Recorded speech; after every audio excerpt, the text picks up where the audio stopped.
pessoal. Fica aqui pura. Fazer silêncio, sentar cá com você.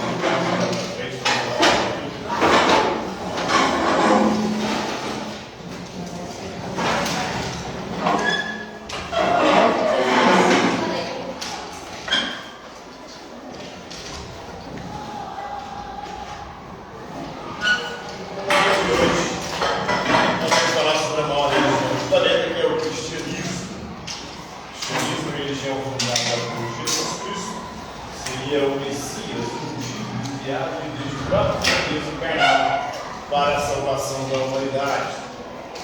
O cristianismo tem um livro sagrado que é a Bíblia.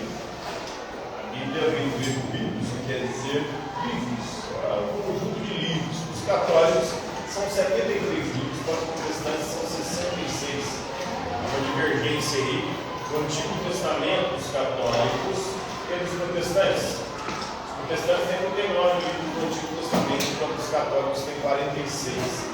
7 livros são considerados apócrifos pelos judeus, e aí os protestantes adotaram o Antigo Testamento dos judeus, enquanto os católicos aceitaram esses livros que são considerados apócrifos, porque eles haviam sido revelados ou, de alguma forma, inspirados por Deus para os judeus que viviam na diáspora, os judeus helenizados, porque eram livros escritos em grego, e para os judeus a revelação se deu somente em hebraico e aramaico. Em nenhuma outra língua que não essas línguas.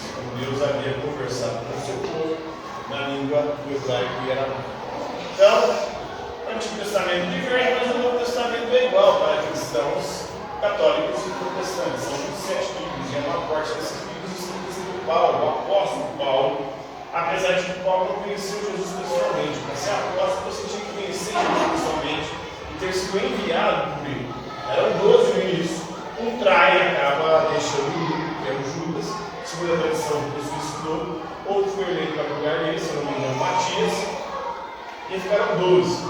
Paulo seria o 13º apóstolo, com um abortivo. Ele no começo era perseguidor, assassino de cristãos. Ele prendia e mandava matar cristãos. Inclusive participa do assassinato do martírio do diabo Estevão, lá no Atos dos Apóstolos. Depois ele indo para Damasco perseguir cristãos. No caminho, a cavalo, ele cai do cavalo. Uma luz aparece para ele e diz para ele: Saulo, Saulo, por que me persegues? O próprio Jesus questionou Saulo, ele se chamava Saulo, depois ele mudou o nome para Paulo. Paulo significa pequeno. Ele se considerava um apóstolo abortivo, o menor de todos os apóstolos, apesar de que é o mais importante de todos, porque foi responsável por espalhar o cristianismo para o mundo pagão, para os gentios. Ele foi o maior missionário da igreja primitiva. E se o cristianismo é hoje a maior religião do planeta com mais de 2 mil fiéis, é imensamente, em grande parte, graças a Paulo.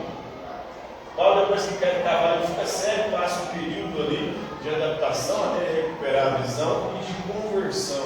Ele se converte ao cristianismo e se torna um maior pregador, o maior escritor do Novo Testamento. Os 27 livros do Novo Testamento, 13 ou 14, foram escritos por Paulo.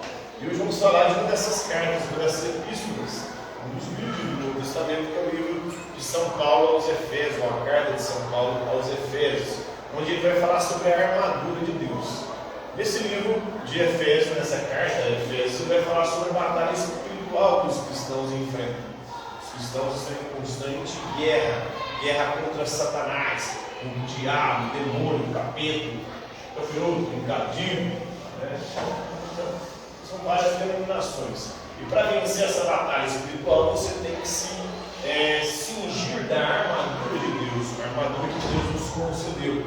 Então, vistam toda a armadura de Deus, para que assim você tenha a proteção dele através do Espírito Santo. Essa carta teria sido escrita entre 61 e 62 depois de Cristo. Foi ingressada na cidade de Éfeso. Éfeso é uma cidade que pertencia na época ao Império Romano, atualmente ela pertence à Turquia. É provável que a carta de Éfeso tenha sido escrita não para Éfeso somente, mas para as igrejas da Ásia Menor Ocidental, entre as quais aí estava também a de Éfeso, mas para várias outras igrejas. Era maior, a Éfeso era a maior igreja, a maior concentração de cristãos, é a mais importante ali da Ásia Menor Ocidental. O autor de Efésios controvérsia sobre se foi Paulo ou não.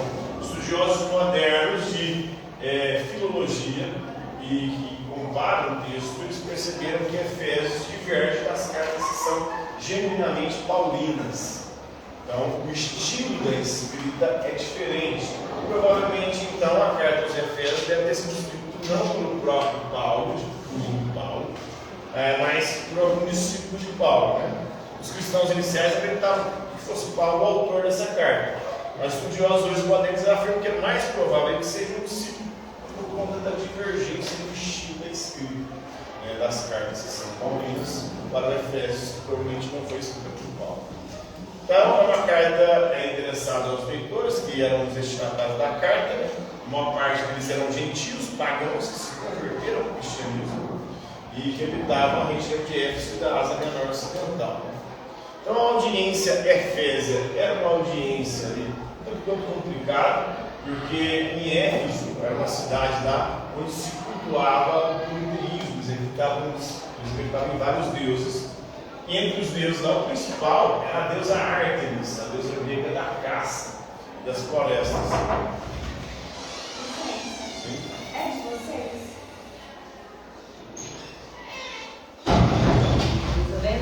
Então, esse politeísmo era uma ameaça espiritual também para os fiéis. E o escritor da carta aos Efésios, ele vai usar as imagens dos arcanjos, como a do próprio Apocalipse. Nós temos São Miguel Arcanjo lá. Esses três anjos são revelados na Bíblia. Nós temos o Rafael, que significa cura de Deus, que está lá com Elias no Antigo Testamento. Temos Gabriel, que anuncia Maria, que ela vai ser mãe de Jesus, é o mensageiro de Deus. Temos Miguel, que é o chefe dos exércitos celestes. São Miguel Arcanjo, ele está com sua armadura e uma batalha vitoriosa contra Satanás lá no livro do Apocalipse. Então ele é o líder dos exércitos de Deus, luta contra os demônios, Satanás e outros anjos decaídos que se rebelaram contra Deus. Então, o cristão deve adotar uma posição firme. A carta também tem uma posição firme sobre como os cristãos devem se portar diante das ameaças espirituais. Mantenham-se firmes, cingindo-se com o cinto da verdade, vestindo a couraça da justiça e tendo os pés calçados com a paz. Então, a armadura de Deus, a espada do Espírito Santo de Deus, concedida pelo próprio Deus, a terceira pessoa da Santíssima Trindade, enviada em Pentecostes para guiar a igreja, o Espírito Santo, o capacete da salvação, a salvação concedida pelo sacrifício de Jesus na cruz, a couraça da justiça, a justiça que é uma virtude, uma